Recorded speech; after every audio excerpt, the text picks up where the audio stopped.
It seems like the Vatican is facing yet another case of Vatileaks, with confidential documents leaked to the press. It's a case that has a lot of similarities to what happened back in 2012 under the pontificate of Benedict XVI.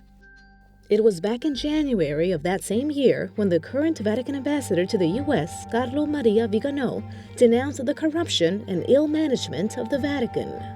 That document and others were leaked to the Italian press, which printed that and more confidential documents. To find out who or what department was leaking the documents, in the month of April, Benedict XVI assigned 3 cardinals to investigate the source of the leaks. Shortly thereafter, Italian journalist Gianluigi Nuzzi published a book titled Sua Santità, or Your Holiness, with more than 1,000 confidential documents of Benedict XVI. Some of the documents were never meant to leave the papal apartments, which actually made it easier to find the culprits. The main suspect was Benedict XVI's butler, Paolo Gabriele. Inside his home, police found hundreds of confidential documents.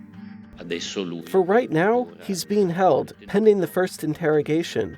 I wouldn't be surprised if afterwards, the lawyers made a presentation about it. As for how the judge will proceed after, we don't know. Amid all the confusion, both in the international press and in the Vatican Curia, the Pope had this to say.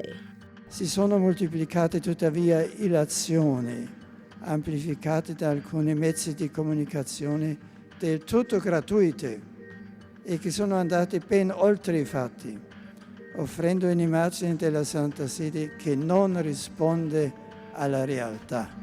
The papal butler, Paolo Gabriele, spent 2 months in one of the Vatican's 3 jail cells. Once he was under house arrest, he wrote to Benedict XVI asking for a pardon, adding that he had acted alone without accomplices. His Vatican trial had the attention of the international media. The butler said he had no economic interest in leaking the documents. He said he was motivated by a feeling of personal distress. He said he was guilty of betraying the Pope and the trust the Pope had in him. 4 days later, the Vatican's tribunal issued its sentence.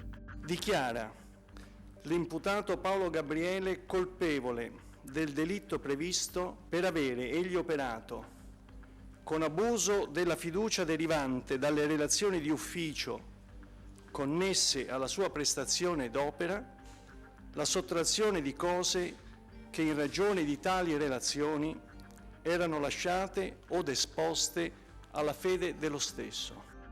The butler was sentenced to 18 months in prison, accused of aggravated theft of confidential documents. In December, just before Christmas, Benedict XVI excused him and gave him new housing and a new job in a Vatican hospital.